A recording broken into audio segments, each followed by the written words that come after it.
Let us now make our voices heard.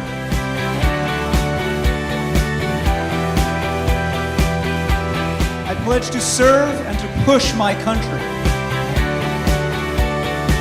I pledge to live like a citizen.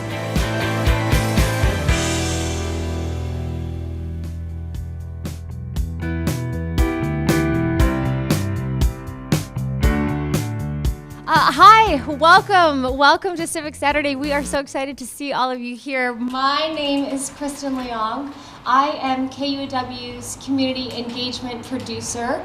I am also a Citizen University seminarian. So today is very much about worlds coming together, and I am so excited to share this program with all of you today. For the past few months, I have been working with a fierce and energized group of young people. You're going to hear from all of them today. You'll also hear from a former poet laureate. You'll hear from a jazz musician. You'll hear from a chainsaw artist. We have a really dynamic program organized today, and the hope is that we'll be exploring non-traditional career paths. For example, careers in the arts and the trades, careers that are vital to making our world go round and yet are overlooked time and again by high schools that just emphasize college readiness for all students. Every part of today's program was dreamed up, curated, and organized by our 5 KUOW radioactive students.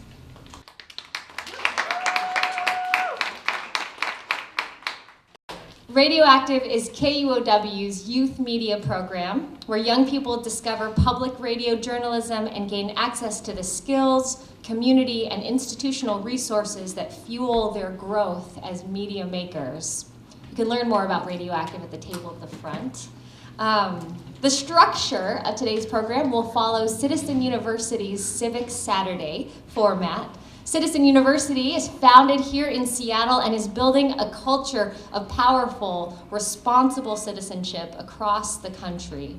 Citizen University calls Civic Saturday an analogue to church, which means that we have gathered here today as friends and strangers to nurture a spirit of shared purpose. Have any of you attended a Civic Saturday before? You people? Cool, well, welcome. Who else is in the audience today? Do we have other high school students in the audience today? Cool. College students? Excellent. Middle school students? Elementary school students? I see a couple there. Any teachers in the audience today? I know there's a teacher librarian back there. What else? Anyone else who works with young people? Yeah? Cool. Anyone who listens to public radio? Okay, excellent, great. Well, we're so excited that all of you are here and spending your Saturday morning with us. Some housekeeping stuff. Gender-inclusive bathrooms are through the back that way. We also have food and coffee in the back for you. Please eat up. It's provided by PCC.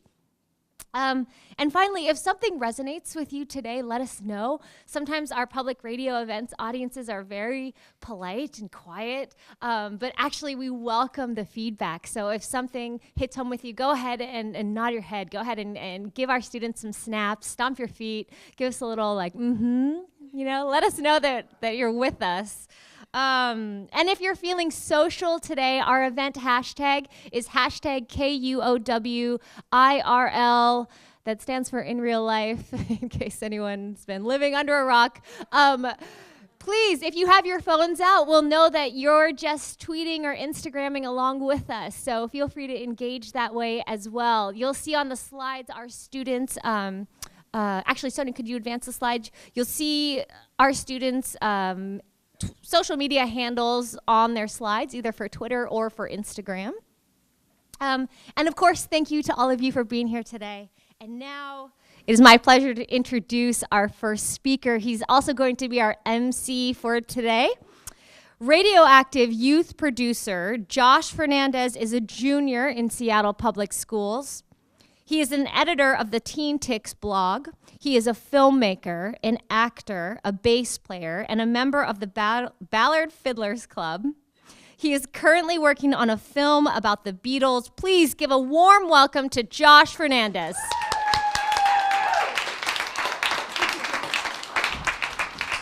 All right, so I don't have a social media handle up there because mine's really embarrassing, but in my meager 17 years on this planet, I have been a lot of things. I'm a storyteller, but I can just never seem to figure out how to tell my stories. When I was 5, I made crude comic books. In middle school, I made horrible video games, and I currently pursue filmmaking and journalism. In fact, it was this artistic search which led me to Radioactive. However, that search should have ended right at the college registration form. I mean the high school registration form. You have to take at least 2 years of language in order to graduate. And I wanted to take orchestra and video production for all of high school. It should have been a simple process, but this language barrier meant that I either needed to drop a core class, which I didn't need to take for the full 4 years, or I needed to drop an elective, neither of which looks very good on a college application. So, after a long and painful decision-making process, I came to the realization that I probably can't take orchestra next year, and I will probably never play the bass again because my school system was the only way I had access to one. Every time I wrote in a subject on that class form, I could feel my hands being pulled by the school as they puppeteered me into acting out their idea of a model citizen. The way the current school system is set up, you need to budget out your credits and plan out your high school life as soon as you show up. Maybe even as soon as 6th grade if you want to nab some of those sweet middle school credits in high school. In fact, experimentation with classes brings the risk of being ineligible for the PE waiver, which will force you to take an extra 2 years of fitness. It leaves very little room for people with multiple interests, people who want to try different things, or just, people who change over the course of 4 to 7 years of the most transformative times of their lives. People who are a little more three-dimensional than the slip of paper they filled out their sheets. This all isn't even considering college requirements, which are often even more restricting, leading to, ironically, a much narrower view of what someone would want to pursue as a career. This isn't to suggest that schools should replace their math departments with river dancing classes. I actually think that students should learn how to do algebra before they are launched into the real world. However, the current system still sucks as the school's primary way to educate about careers. There may be counselors, sure, but who knows if they'll even survive the great SPS budget cuts of 2019. And even though there are optional events which provide more options for people who are looking for careers, they often don't consider alternative career paths, and so they're optional. So many people will just skip them, even though it should apply to everyone. And honestly, nothing can match the experience of doing work in a field that you're interested in. Why not provide a space on the sheet for those tier mandatory classes like language and PE? Maybe have more short periods. Maybe have alternating elective and core days. These are all just the ramblings of a teen who doesn't understand the concepts of school budgets or teacher salaries, but I can definitely say that the current system gives people with multiple interests, which I hope is most people, a lot of hassle, and it needs to change. School is probably the best place to learn about a career, simply because it just takes up so much of one's life. It's probably the best place to simulate a career path. The school experience is supposed to mold students into model citizens, so them knowing what they want to do is kind of important. And a decades-old system shouldn't limit the citizens of the future.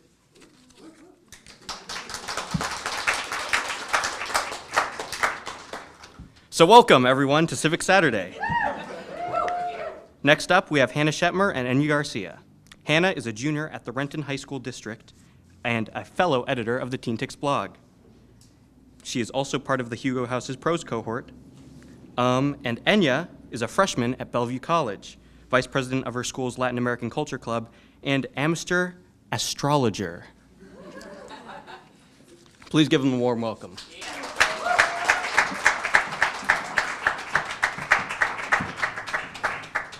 Hello, everyone. My name is Enya Garcia, I'm Hannah Shetmer.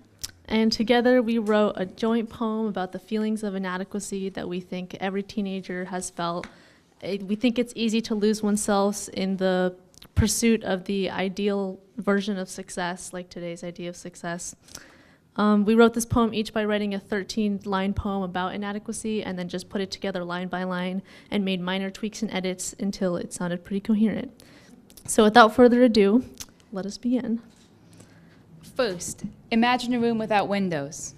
With sweetness and strength, Seen by an old flashlight and light from the hallway, I saw myself, only holding empty space. an ancient in the mirror. This is a relay race of choice. You're living a lifetime of learning. Until you misstep and someone rats you out, You can feel your mothers and mothers and mothers. reminding you that you have a brother who died. She's singing a prayer for you and your future. Because he died at 17 in a car accident. You ask her, what role do you have in my creation? She loved him because he was very ambitious. You have a friend whose Family shadows steal from her days of fortune. she will die at 19 and is very ambitious. They search for fire in youth, but do not celebrate the spark. And they have left you, not very ambitious, to live, Defied by a dead bulb. scraping your finger across the bottom of the jar, It is times like these when you sit by the mirrors and look into your lifetimes and wonder, while you wander the school supply area of your local mega chain. what do you have to show at 18? You wonder if this is all there is. 74 pink tardy slips. You bite a pencil in half and taste blood. 2 truancies. Because closing a door will break your spine, A long past of numbers to make up your being. since losing a chance will kill you. Your youth flattened and stretched to a subterranean existence. Pressing your spirit like a flower you have been, Imprisoned in violent structures built to brave the climax of hysteria. and left to beg for forgiveness in your letters to God. A self, A self, an I, a me. You understand now why your brother obedient to his course, raced in his cheap second-hand car, always subservient to a heavenly body. along the edge of the universe. Why when he fell, he did not want for help. The only thing to bear witness to the days of his destiny stolen. Thank you.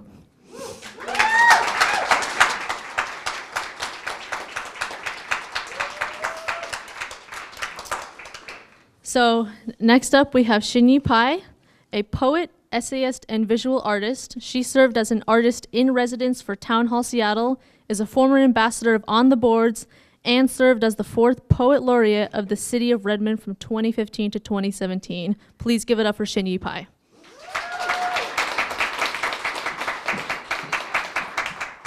So I'm going to start my talk by reading a poem. It's called Working Dog, Do Not Pet. The Italian Maremma at the Arts Colony tends to its flock. Nipping at the lambs, she grabs the baby sheep by their tails and pulls the more stubborn animals along. The famished herd looks on while the young ones learn that when the call is sounded, the pack falls into formation. The cattle dog has no intimates. Her duty is to guard. To reach a hand beyond the electric safety fence might be to have it bitten off, or to tempt some greater peril, to bring back before the canine intelligence a trace of her basic nature, that each living being is bred for more. So when I was a teenager, I thought a lot about the question of what is my purpose and how this purpose might express itself in my life. This was very different than the question that my immigrant parents laid out for me in seeking to guide my future towards a specific vocation or career.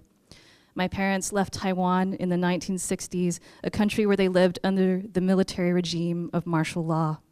Coming out of the trauma of the Second World War and a mentality of survival, they wanted very much a life of financial stability for me. And college was the pathway to securing that career. And for me, as a daughter, a second-born daughter, not a first-born son, my career options to their mind were both limited and practical. This is a poem I'm going to share with you that's about the history of Chinese immigrant labor in the Pacific Northwest. It's called Iron Chink. When E.A. Smith failed to collect a return on his investment due to labor issues at the Chilkat cannery, he took matters into his own hands. To build a machine better than any Chinese laborer, it had to butcher more piles of sockeye and salmon than a Chinaman could process by hand alone. In a 10-hour shift, more than 2,000 fish, still not fast enough to turn a profit. Blood up to their waists, wading through carpets 10 feet long, a 40-foot spread. The slitters cut off heads and fins. Slit. Opened the belly, Slimer's gutted, cleaning the cavity, removing the scales so choppers could slice the fish into steaks. the length of cans, fillers, wipers, and cappers finished off by a machine its inventor coined the iron chink. The perfect fish cleaning machine developed to stamp out the need for so many hired hands, butchers, migrant workers, living hand to mouth. So as a second generation Asian American, my folks really wanted and needed for me to be upwardly mobile. And in this way, it felt very much that I was being groomed or bred to be in conventional careers like a teacher, a nutritionist, or if I might aspire for something greater, a lawyer, if I felt ambitious enough because I had a particular love and affinity for language. But my interests were not in the dispassionate discourse of the law so much as the imaginative possibility of poetry and the arts. I came to poetry because I didn't share a common language with my Taiwanese mother, who is a visual artist. My mom came to English late in her adult life, while I grew up in a very working-class mixed-race community where we were the only Asian family for most of my life. And so the language of my family marked me as being different, and so we made agreements about what we would do to fit in and survive in this community. And so in doing this, I lost my mother tongue. This is a poem I want to share with you about my mother, which is called 6 Persimmons. The name of the poem comes from a Zen painting where the 6 persimmons refer to different fruit in different phases of ripening, which is a reflection of different phases of enlightenment. 6 persimmons for Noko. After ruining another season's harvest, overbaked in the kitchen oven, then rehydrated in her home sauna, Aunt Yuki calls upon her sister. Paper sacks stuffed full of orange fruit, twig and stalk still intact, knows that my mother sprouts seedlings from cast-off avocado stones, revives dead succulents, coaxes blooms out of orchids. A woman who has never spent a second of her being on the World Wide Web passes her days painting the diversity of marshland, woodland, and shoreline. Building her own dehydrator fashioned from my father's work ladders joined together by a discarded swimming pool pole perched high to discourage the neighbor's cats that invade the yard scavenging for koi. Vitamin D, she says, as she harnesses the sun. In the backyard, the drying device mutates into painting. Slow drip sugar spilling out of one khaki fruit, empty space for my father and tethers another persimmon he swallows whole. So poetry created a space to recover that lost connection with my mother in giving me the tools to shape a creative and imaginative language where we could find and recognize one another again. And in this way, poetry and the arts chose me, offered themselves to me as tools of making sense of my own experiences and as a form of higher communication between one soul to another. Poetry became the vehicle by which I transformed ugliness and brutality and pain into beauty, and poetry, too, has become the instrument for resistance, a gift that allows me to claim my own voice as a daughter of the diaspora. This next poem I'll share with you, it's called Same Cloth, and it's about a hate crime that occurred in the city of Redmond during the time that I was poet laureate. There was a woman named Leona Cookley Spring who owned a consignment shop, and a young man showed up in her shop and abandoned a bag of clothing there, which when she went to examine to see if she could return the belongings to the owner, she discovered a Ku Klux Klan robe. So this is a piece that I wrote in response to that. Same cloth. The white robe, a length of rope, a pointed hat, hate symbols, material evidence of a message much louder than go back to where you came from. There are people here who will hurt you. A veiled threat that burns bright as any wooden cross in flames planted in the earth as if to stake a claim. What if we were to sow seeds of solidarity for a stranger, public victim of a hate crime, the black business owner who believed the best about another human, instead of recognizing the glory suit through cut-out eye holes, saw a choir robe, to sing the holy gospel, to know this neighbor by her name, to recover some deeper meaning of Klan. So I took a more traditional path of going to school to learn my art and craft, but there are obviously many pathways of self-study and practice and discipline that can move a person along the path to being an artist. In my own case, I studied poetry in a contemplative environment at a Buddhist college where I could look at the relationship between poetry and the mind and the spirit. And when I felt ready to sharpen my skills or to hone my craft, I continued on to the School of the Art Institute of Chicago, where I could take classes in every art-making discipline and learn about the profession and practice of being an artist from others who were making very different kinds of work. My biggest education came from my time spent every day in museums and at artist residency programs and communities of practice where I had the chance to work alongside others who had committed to the creative path. More than reading books, being in spaces of beauties and idea and community helped me understand what kind of work I wanted to make. And I also came to understand through these experiences that poetry in particular has very little monetary value. Few writers will ever make their living as a poet. So I made my life as a nonprofit arts administrator, a teaching artist, and a public events curator to bring myself into ongoing contact with the creative world and to align myself with mission-based kinds of work. But I was very disheartened by museum, academic, and arts jobs that pay poverty wages. They exploit the hard work of women and people of color and the young, and I resisted these systems of oppression and instead moved towards corporate work as a copywriter and editor for ad agencies and newspapers, and eventually I decided to apply my ability to tell a good story to grant writing and fundraising for nonprofits. Along the way, I got another degree in museum studies, and that education gave me more choices. I got to think more about what mission means to me in the most personal context. I've run a private family foundation, I've worked as an acquisitions curator for a private art collection, and I've served in leadership roles at nonprofits. None of these roles has brought me joy, and my artist self has always intervened to remind myself of my higher calling. I kept writing and publishing books, making art installations, and sharing my work with the public. And during this time, I also became a mother and started a family. So 2 years ago, after 20 years of working in the nonprofit sector, I decided to do something new. I was offered a full-time virtual position with a digital media startup called Atlas Obscura, where I'd work quietly curating events outside of any institutional boundaries. Atlas Obscura's mission is to inspire curiosity and wonder, whether on the other side of the world or down the street. That mission aligns with my own sense of wonder, my reasons for writing poetry. The programs I produce reflect the wildness of my mind, whether programming a Seattle Phonographers Union concert at a derelict steam plant or inviting an astrophysicist to lecture on supernovas in the James Turrell Sky Space of the Henry Art Gallery. I create experiences that facilitate listening, connection, and reflection, just like a poem. I vowed that in this new work that I was choosing, I would do at least one creative act a day. And because I chose a structure of work that could be compatible to prioritizing my family, I chose a life of flexibility that would allow me to pursue my own creative work. And since these creative passions have better aligned, my work has really flowered. In October of this year, I'm excited to say that Seattle publisher Entre Rios Books will be publishing a 20-year survey of my work in poetry, book arts, and public art.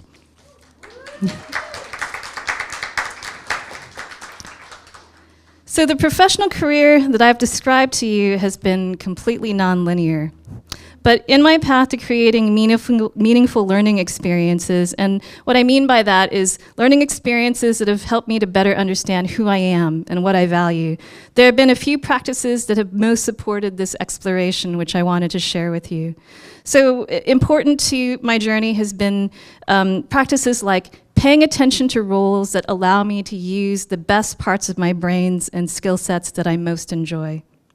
Finding communities and groups of peer mentors and confidants like the wonderful Kristin Leong. Connecting to communities of color who have diverse perspectives and experiences. And finding like-minded mentors with non-linear paths. Steering clear of mentors with agendas who might wish to claim me, and realizing that the best mentors may not be the ones that look like me. Doing something creative once a day, and partnering with established organizations like KUOW, Jack Straw, Hugo House, and On the Boards, who have similar missions and fantastic programs for youth. I think I'd add to that group Vera Project as well. Saying yes to lots of things until you can say no, and I think one of the more important ones, uncovering and asking yourself the fundamental questions of your life, not someone else's life, and extracting out of that your commitments. And I think the last thing I'll put on this list is taking creative risks and seeking out opportunities where none existed before. So I would like to close my talk with a poem called Bamayan.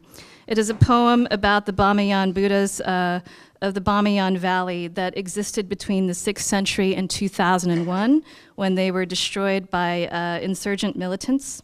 The Afghani government thought quite long and hard about whether or not they wanted to rebuild or restore the Buddhas that were destroyed. And instead, members of the international community proposed and came forward with an idea to honor those monuments in a different way. And so in the early 2000s, a group of individuals executed a laser hologram projection where they projected images of the giant Buddhas into the vacant cave niches where the Buddhas had once presided. So this idea of creating something where nothing existed. Bamayan. In the pink sandstone cliffs of the Ko-e Baba Mountains, spent rocket casings, steel support rods, and shrapnel surround a pair of yawning outlines. Carved from rock, cave murals coated in dust and soot, a spray-painted phrase from the sacred Quran. The just replaces the unjust, assailed by artillery and heavy cannon fire, faces hacked off, then dynamited under Talib rule. And yet it remains, nothing can't be blown up. Thank you.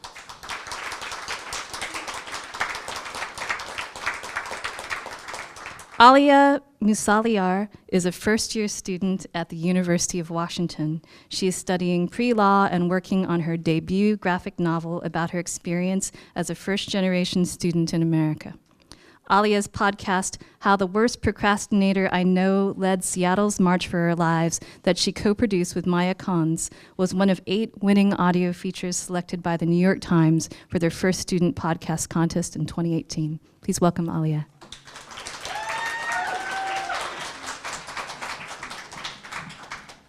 Just a few weeks ago in March, I turned 19, and with that, I concluded my first year as an adult, a full-grown legal adult. Since I became an adult, it seems like everyone has been interested in one question. What are you going to be? For any person who's stumbled through an American public high school in this past decade, this question is splattered everywhere, from those motivational posters with landscape photos to career-gauging surveys, all a part of future-ready curriculum. What am I going to be? This question confuses me a lot. For starters, I don't understand the timeline of when I'm supposed to be. When am I supposed to adapt to some final identity? Don't I already have a well-established identity? Also, despite the vagueness of this question, we all know what they're really trying to get at. What career am I going to choose? Because somehow having a career, picking that one job, consumes your entire existence. It becomes your being. So, in front of a bunch of random strangers, I'm gonna get real existential and answer that question. What am I going to be? Well, I definitely know what my parents want me to be. I know because they repeated it to me in every car ride to abacus lessons when I was 6, or when taking me to speech and debate competitions at 6 a.m., or when detailing to me what their friends' kids were achieving. My favorite of the last one was when my mom told me when I was 7, "Did you know Nishi is already onto chapter books, Aliyah?" Ultimately, like any first-generation American whose family left their country of origin with ambitions for their kids, my parents said they wanted me to be successful. Searching for success is why we immigrated. My mom, with her giant Malayali eyes, would stare at me for so long that it felt like she was peering into my soul, and she would say, "Aliyah, I left our family, our home, for you to be successful." So the pressure is a little bit stacked up on my shoulders.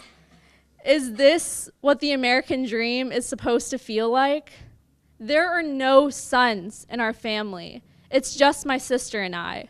When we left India back in 2000, my parents believed, under the political and cultural context that we lived in, that my sister and I would never be independent and free because of our gender. We could never reach their perceived end of success. But to my parents, is success being independent and free? The limitations and guidelines onto who was considered successful were the opposite of independent and free. They were predetermined. I learned this especially when I rolled over the idea of applying to the School of Visual Arts to my parents during my junior year of high school. I was interested in studying character animation. This was just a low-key comment, but my mom was able to pull herself from watching Real Housewives of Beverly Hills, a rare event, and she said it bluntly: art is a hobby, not a career. To my parents, a successful career is being a doctor or an engineer, having a six-figure salary, and being able to support your nuclear family, which I presumably have in the first place. My old public high school was a little less limiting on how they defined a successful career. In a sixth grade career survey, based on my 11-year-old interests and skills, the test suggested that I become a mortician, a tattoo artist, or an astronomer. I'd rank it a close second to the BuzzFeed survey I took, titled, "We can guess your zodiac sign based on 5 snacks you chose." Later, the district asked more specific questions of myself and other students.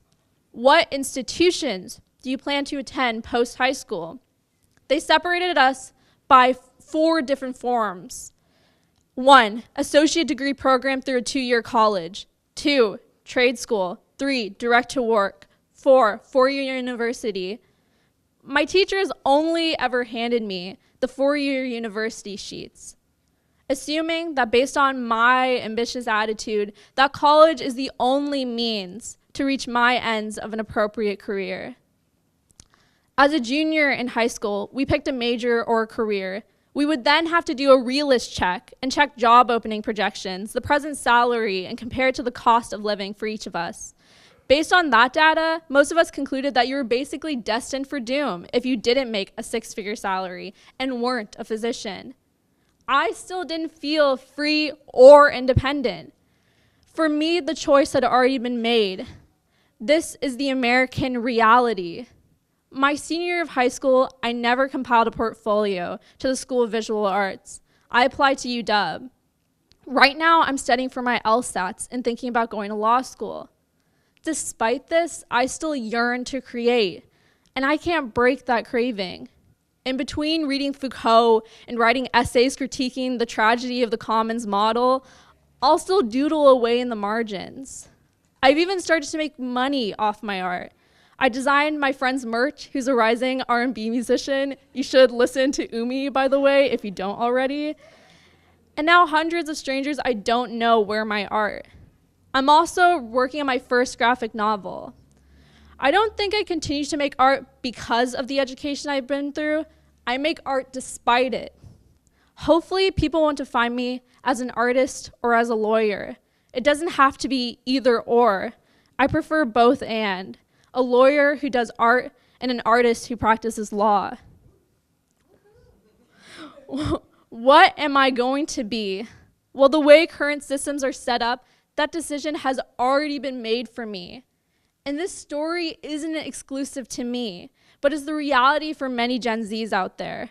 We're told to dream big, but those dreams need to be kept in check by how the market is fluctuating. We're told we can be anything, as long as anything has good job growth projections.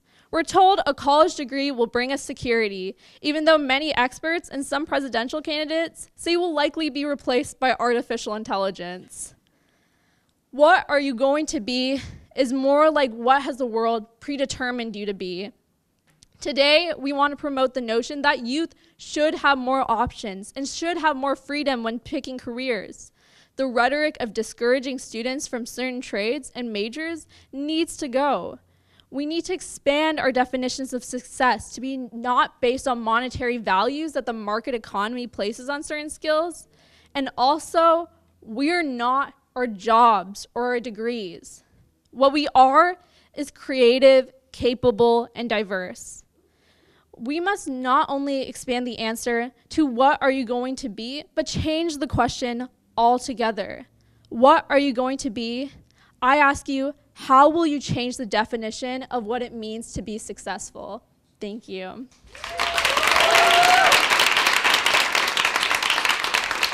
Okay, so next up, I will be joined by Abai Estefanos, a high school senior participating in the Running Start program at Green River College, and who will be attending Washington State University next year. He's a skateboarder and a DJ, and his music spans from rap to electronica. Please welcome Abai.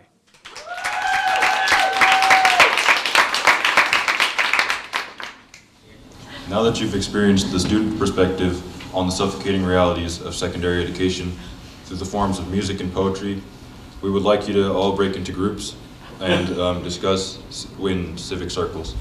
Can you explain what civic circles are? All right, so now everyone's going to get the chance to share out what they've been thinking about for the past hour. We're going to organize ourselves into small groups, get to know each other, have some snacks, and have a discussion for about 20 minutes.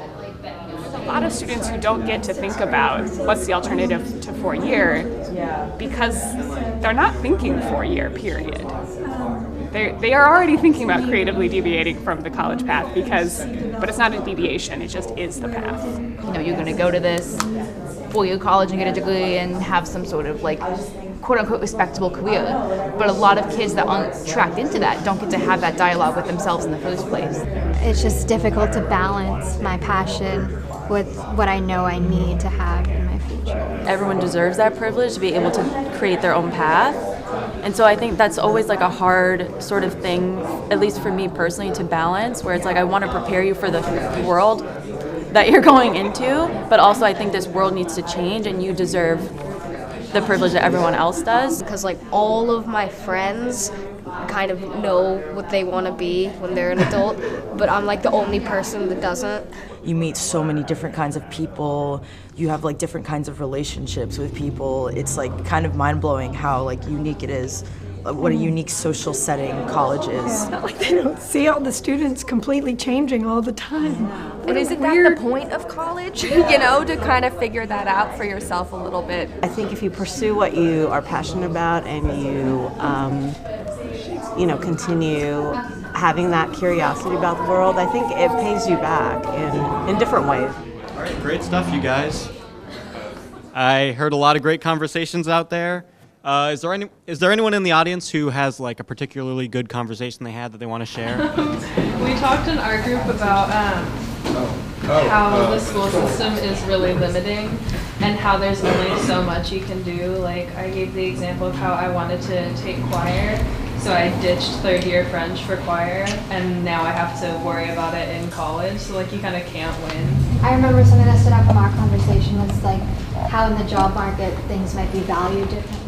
Like a different like engineer is valued more than an arts major, right? So how even if there's need for both of those, like education and knowledge, there's not a balance in like the job market for those people to be successful.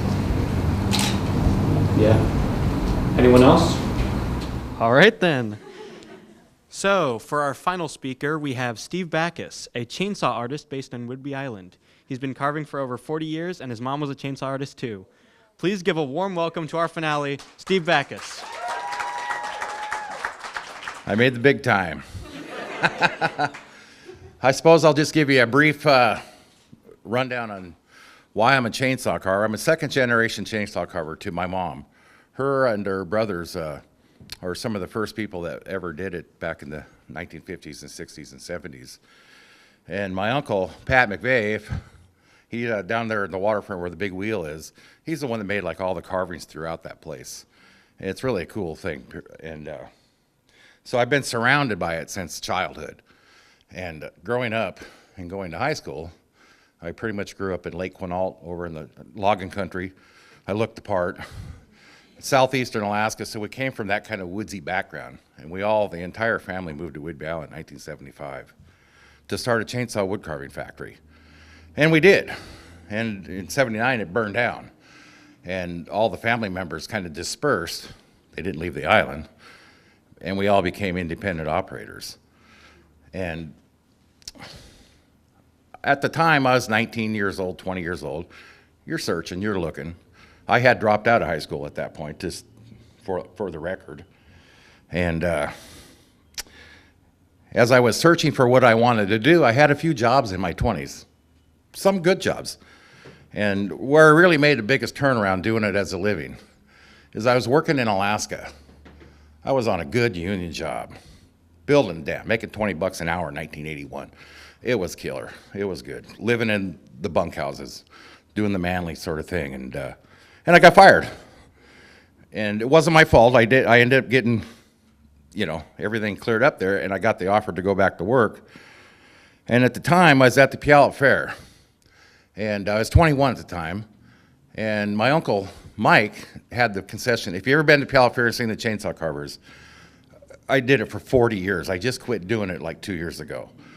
And I went there to the very first chainsaw carving competition that ever happened. And I was just stoked. And then I got an offer to go back to work to this really high-paying union job in Alaska. And I didn't go. I stayed at the fair and slept in my truck. And managed it. It's a vow of poverty doing the art thing early on.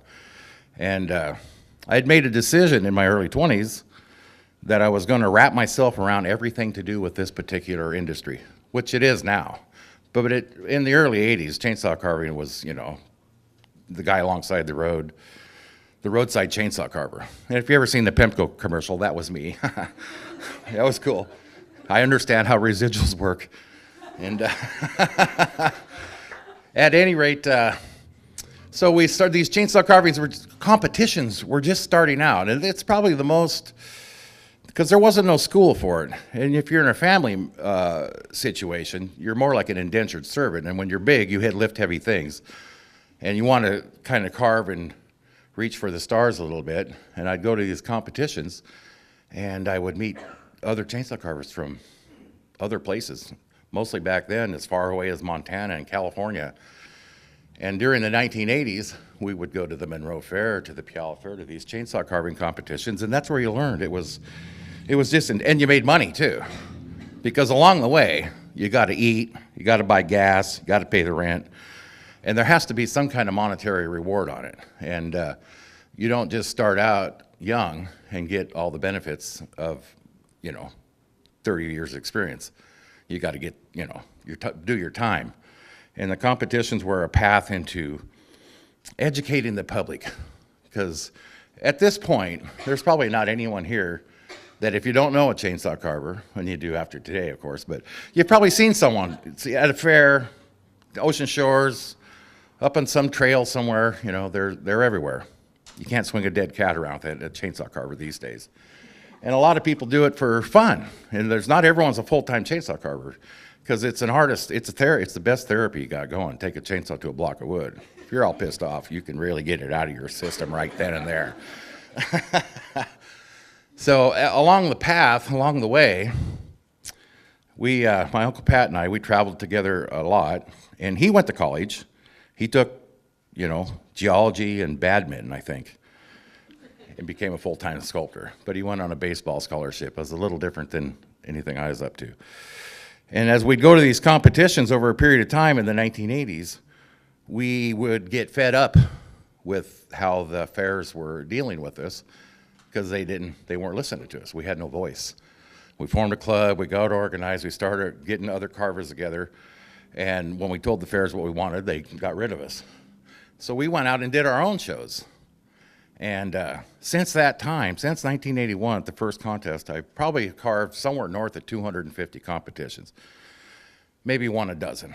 That wasn't the primary reason that I went. I went there because I was competing against myself. I was learning constantly. And if you want to get to be a good pool player, play pool with good pool players. It's a really good way of doing things. And along the way, I didn't get a business license and do all that kind of stuff till I was 30 and got married, started having kids. And then that's when the real world slaps you alongside the head. You don't just have your dog in your truck and you're going to go travel around. You got to take care of business. So as it becomes a business, you got to take care of business. And all of a sudden, you need to make even more money, and then you have some kids, and then you got to make even more money, because they eat a lot. And so in this particular industry, it's pretty diverse, and you can fall into a lot of different categories. I specialize myself personally in carving stumps in people's yards. Someone take a tree down, I'd go out and carve it up. And I've done hundreds and hundreds of them. I'm kind of aging out of it now because it's really hard. And the kids are growing. And there's people like Pat who does custom orders. There's people that have shops that set up and just sell inventory.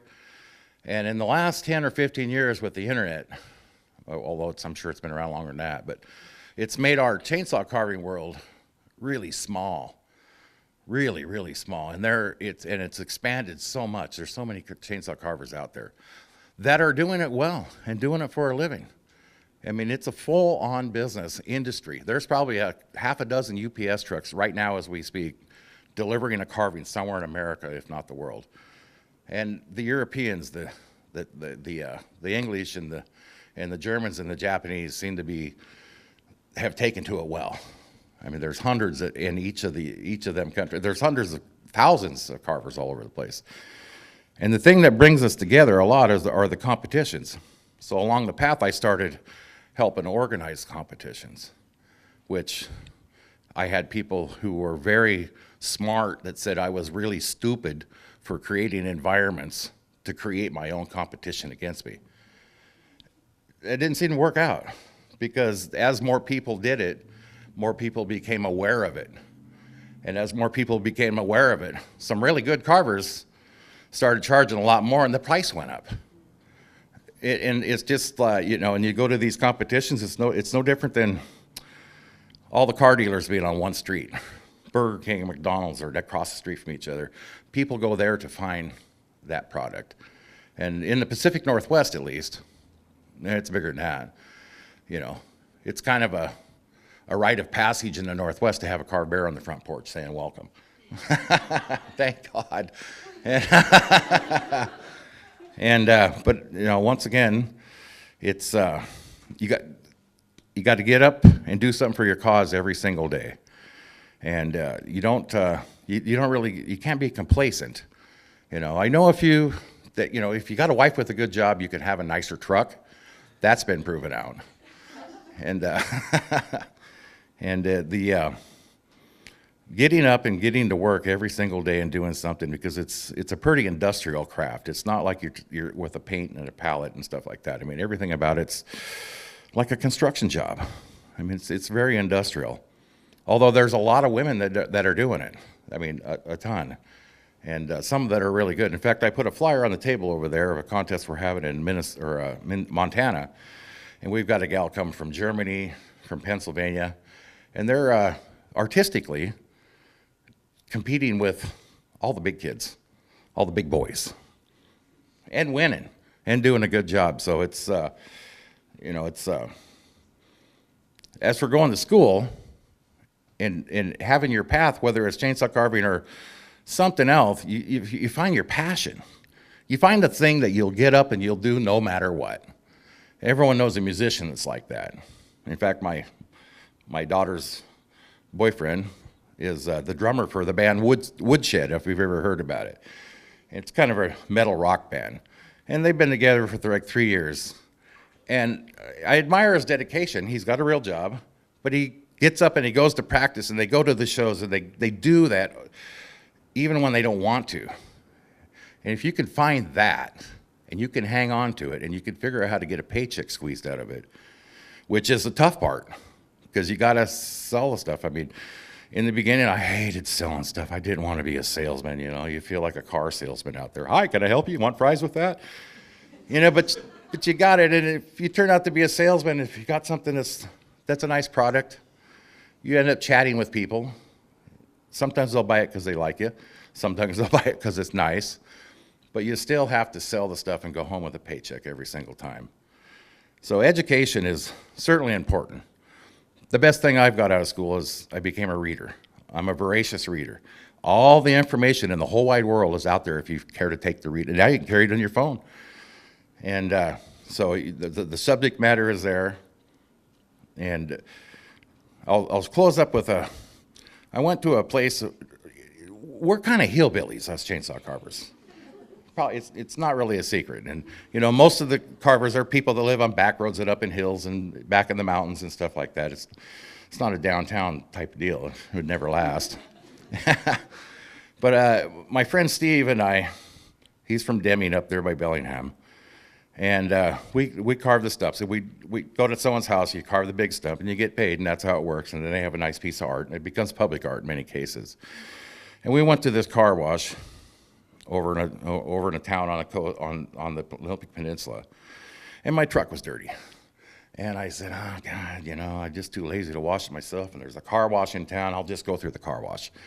So we went up there, and the guy was kind of a dick. And it's like, well, you got to take all that stuff out of the back. And so we unload all the carvings on the truck, and just so we get in a little line where they tug you through the chain. He comes up and he goes, you know, I do a little sculpting too. I took 4 years of college down at Denver School of Fine Arts, and he went on to tell us about his degree and all that stuff, and it sounded pretty impressive. I had no idea what he was talking about. And we got in the little line, and we started going through the car wash, and I turned to my buddy Steve, and I go, damn, I wish I could have did 4 years at Denver so I could get a job at a car wash. Thank you very much.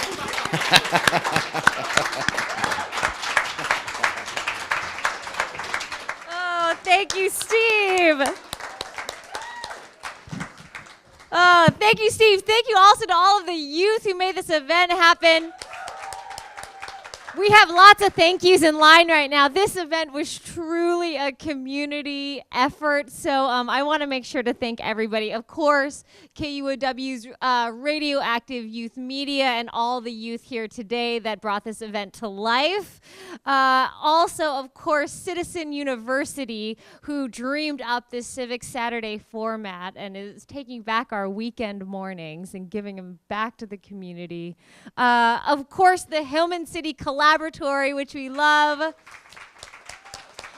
I want to give a shout out to DJ, who has been our partner in crime here at the Hillman City Collaboratory, and Victor, who, wherever you are out there, they have just been excellent partners in making sure this place was just the perfect place for this event.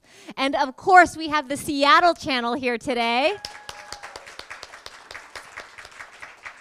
which is so lovely because it means that all of your words, these presentations we've seen today, will be shared not just with all of you in this room, but with the world. And you can also go to seattlechannel.org and see the program and share the program with anybody who couldn't make it here today. So thank you to everybody. This truly was a community morning, and thank you for joining us. Please eat more food, and thank you.